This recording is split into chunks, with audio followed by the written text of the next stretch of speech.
You shouldn't bother going to a matchmaking party you're not excited about. Especially when it's just to make up the numbers.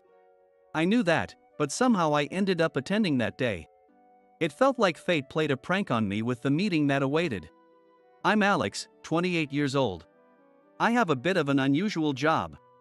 Even though I have an unusual job, it's not that I'm bad with people or that I dislike them.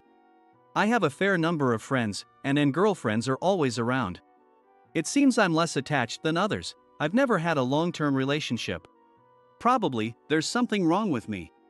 I usually don't think too deeply about it, just shrug it off with an "oh well" again. Because of this, I'm often teased by female friends as being cold. That day, I was a bit irritated as work wasn't going as planned.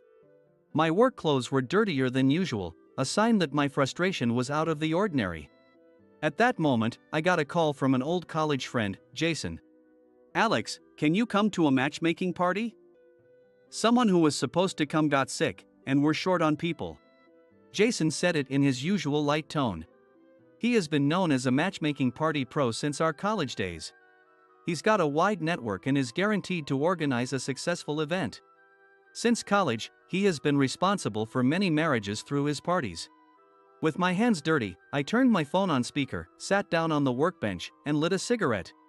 This is sudden as always. It looks like I don't even have time to change. I exhaled a thin stream of smoke along with my words. Watching the elegant swirl of smoke in the air, I thought it looked beautiful. "The place is near your workshop. Just come as you are," he said. The place he mentioned is a slightly upscale French bistro. I visit it often because it's so close. I'm well acquainted with the owner there, so showing up in work clothes is nothing unusual. No problem at all. I'm in if you pay for it. I heard his clicking tongue through the speaker in response to my reply. "You're not broke, just always looking to take advantage." His reply, half joking as always. Nothing has changed since our college days. He indicated that the matchmaking party would start in 15 minutes. I told him I'd be a bit late and hung up. To shift my mood, I snuffed out my cigarette in an empty beer can and re-evaluated the day's work on my workbench. Not satisfied with anything. With a swing of my fist, I violently crushed the day's work. After confirming it had lost its original form, I sighed deeply. Another day wasted. My profession, a sculptor. That's my title. The crushed piece was now just a lump of clay. Not a slump. I reassured myself as I left the studio. The matchmaking party would be a nice change of pace.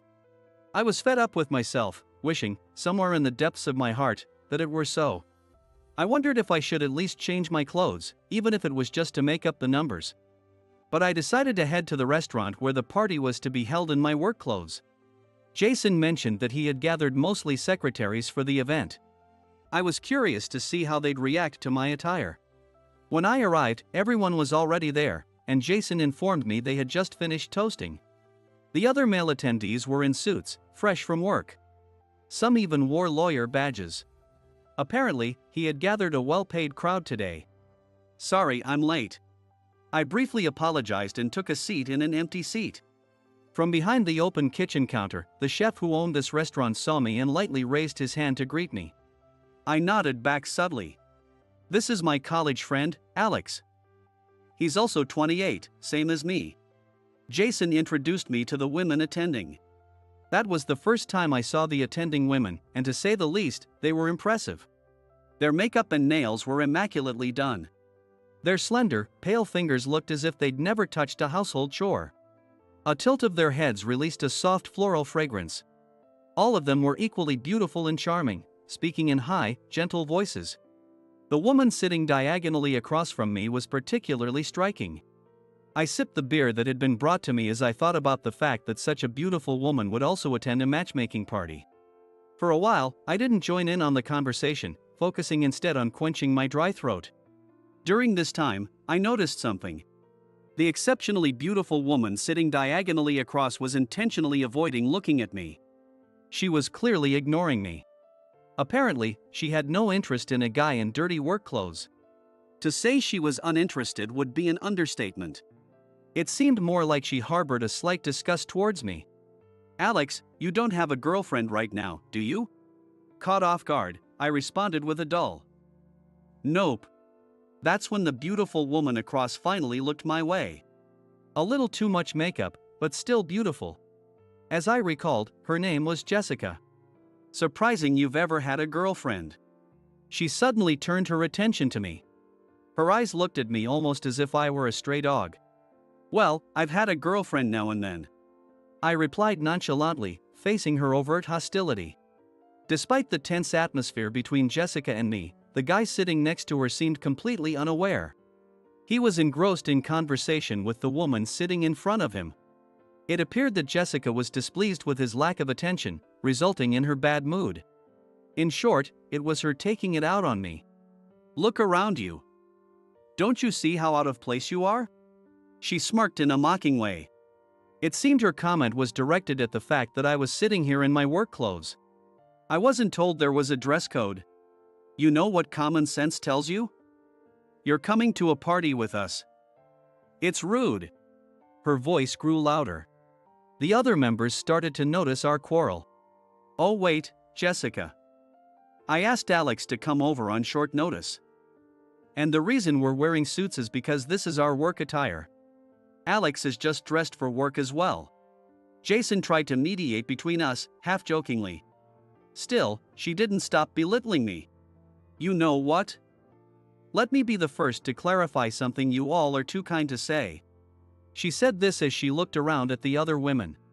It seemed she positioned herself as the queen bee among the group. Everyone avoided eye contact with Jessica. Why don't you go home, you poor guy? In a mocking tone, Jessica snapped at me. That comment finally got to me. No sooner had I opened my mouth to say something back than I heard a clank and the pull of a chair. Then, I will be leaving. A woman stood up and said so. She was the woman the man had been eagerly hitting on, while ignoring Jessica. She was a bit mysterious, with a subtle, low-toned makeup that suited her well. What? I let you participate out of kindness, and this is the attitude I get? Who do you think you are? Her anger redirected toward her. But Jessica's anger didn't seem to matter to her. I am here by order of you, in other words, my boss. If I am allowed to leave, I would like to do so immediately. Her voice was low and calm. Oh no, Sophie. Please don't tell me you're leaving when you rarely even join us for drinks. Jason raised his voice, trying to stop her from leaving. It appeared that he was also interested in her. Jason, it was a brief but very pleasant time for me. But I hope you understand that any more of this time means nothing to me and my service overtime has come to an end. Without a hint of a smile, she addressed Jason, then placed a few $100 bills on the table and walked out. It all happened in a flash. Overwhelmed by her demeanor, I just gaped, watching her walk away. What's with that attitude? I'll tell my mom about this when I get home. Jessica grumbled in frustration and downed her glass of wine in one go. It seemed that they had connections beyond just work. Who was that woman? You called her Sophie, right? I quietly asked Jason. Her name was Sophie. It turned out she was actually Jessica's secretary. Jessica was her boss. After that, Jessica's mood quickly improved as she was able to talk leisurely with the man she favored because Sophie was no longer there. The man seemed displeased, but she was oblivious. I finished 2 beers and made up an excuse to leave the matchmaking party early. I had no interest in what happened after I left. The only person I was interested in at the party was Sophie, who had left promptly. We hadn't exchanged a single word, and I didn't know her contact details. Probably, I'll never see her again. A week has passed since the matchmaking party. Nothing in my daily life has changed. Jason contacted me to apologize afterwards. It seems that the matchmaking party was arranged at Jessica's request. Probably because the man she was interested in was going to be there. He asked me to join again, but I felt like avoiding it for a while. Some things seemed tedious, and most importantly, the work was overwhelming. On the workbench, the smashed clay was still there after a week. I just couldn't bring myself to redo it, so I opened my computer to check my emails. I accepted job requests via email. Whether sculpting prototypes or crafting final pieces, I only took on work that I genuinely liked. Since I was not affiliated with any company, I believed I was entitled to this bit of self-indulgence. But the job that was stuck in front of me at the time was not one I was willing to accept.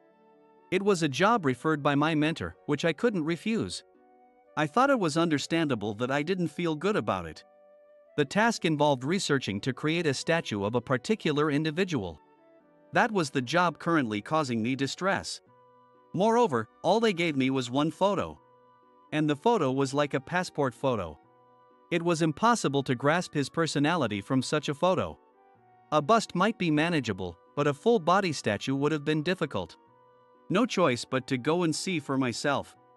I muttered to myself, trying to muster some motivation. I threw on a coat over my work clothes and headed out. My destination was a private museum. It's a museum owned by an entrepreneur who has collected various artworks. The statue of Charles Harrison, the founder of this museum.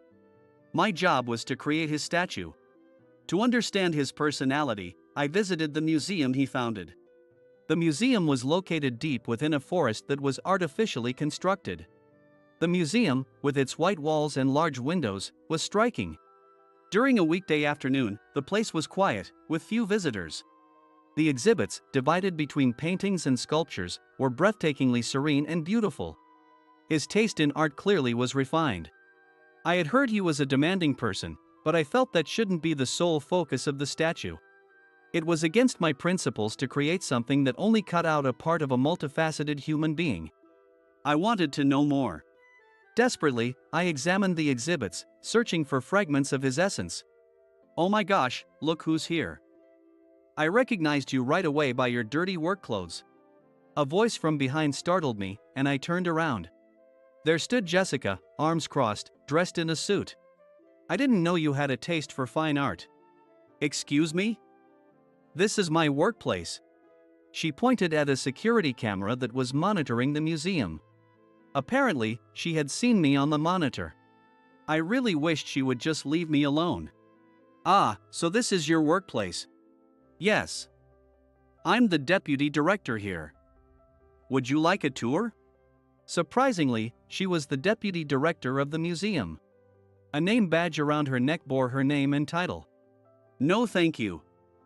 I'd prefer to look around quietly. I turned my back to her, focusing on the artworks. Behind me, she clicked her heels in irritation. Jessica, the chief curator, Fred, is waiting for your approval. That low and calm voice reached my ears.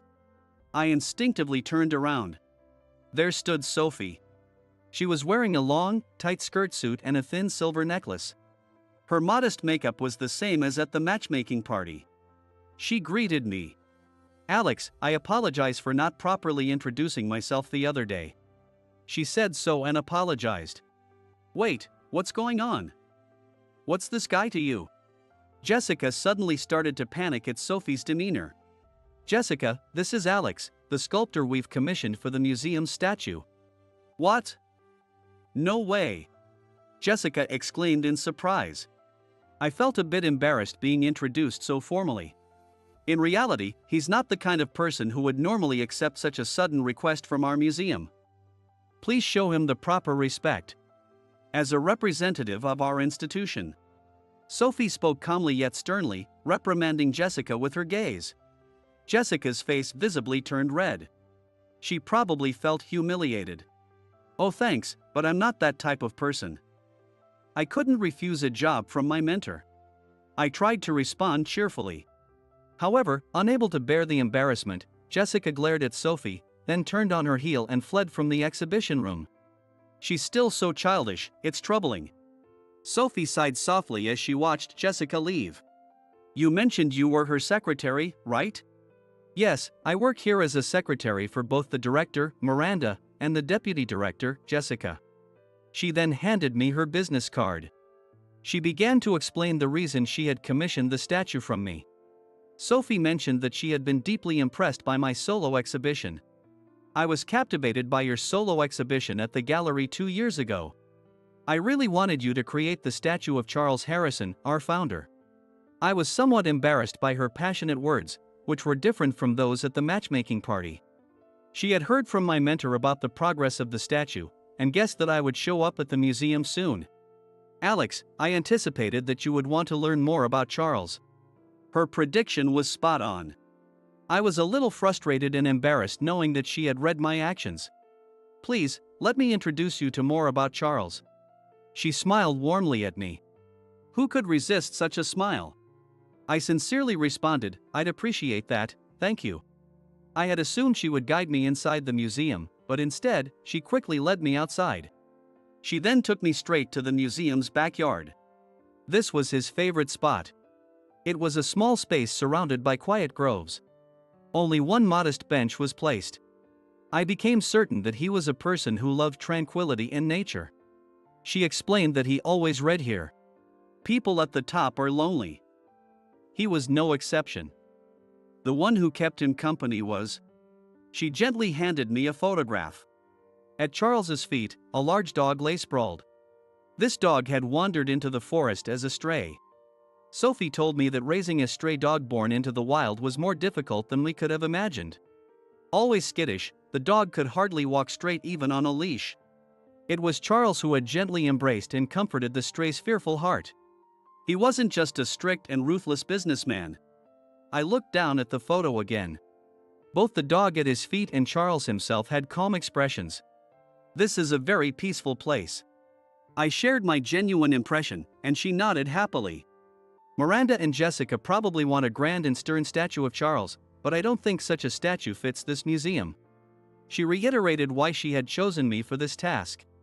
I decided to meet Sophie's expectations as she stared straight at me. I braced myself. Something clicked in my mind. Thank you. I feel like I've had a breakthrough. I needed to get back to my studio before the image in my mind faded.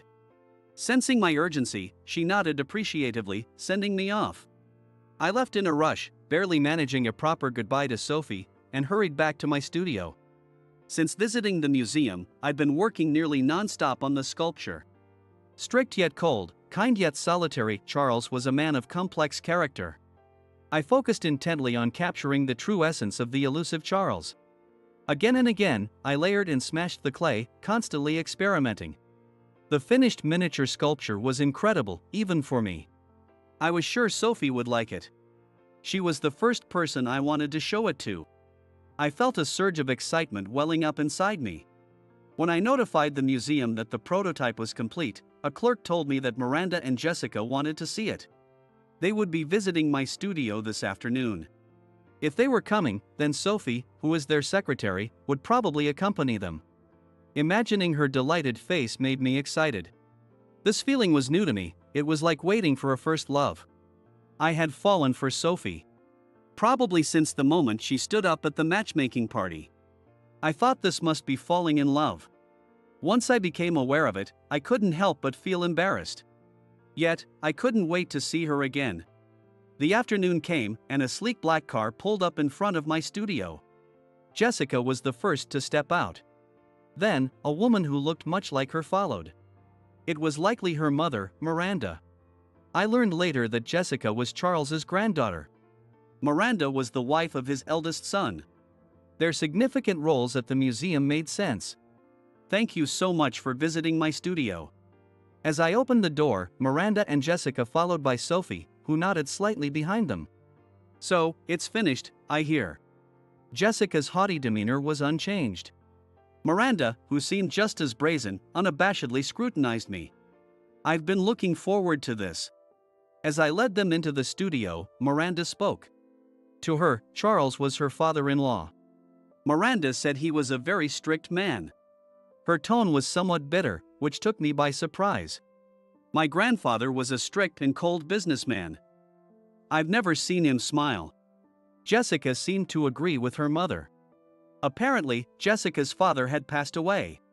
Miranda and Jessica continued to speak ill of Charles, their father-in-law and grandfather, respectively. Their attitude made it clear they held no respect for him. They seemed to have completely forgotten that their current lifestyle was thanks to him. While they gossiped, Sophie remained silent, lips tightly sealed. At the studio, I unveiled the prototype of the statue by removing the white cloth that had covered it, eager to see their reactions. My heart was beating a bit faster, curious about what they would say. After a brief silence, Jessica spoke up. What the heck is this? This isn't right. I've never seen him look like this. Don't make things up. My sculpture of Charles was sitting comfortably in his chair with a gentle smile on his face. The book he was reading laid face down on his lap, and his dog looked up at Charles with a trusting eyes at his feet. Far from the stern and ruthless businessman image. I wanted to see Sophie's reaction. Turning towards her, I saw that she was quietly shedding tears. Miranda and Jessica, busy arguing loudly, hadn't noticed Sophie crying. Without raising her voice, Sophie simply cried quietly. This is wrong. This isn't my grandfather. This isn't the grandfather I knew. Redo it. Jessica raised her hand, about to smash the clay model. Sophie restrained her hand from behind. Let go of me. Jessica yelled. I know this side of Charles. I can't believe that you guys, who are supposed to be part of the same family, don't know it. Her words made Jessica's cheeks flush with anger. Her blood must have rushed to her head in fury. What do you know? A gentle person? That's a joke. Do you have any idea what my mother and I went through? Shaking off the hand that held her, Jessica screamed at Sophie with a demonic expression.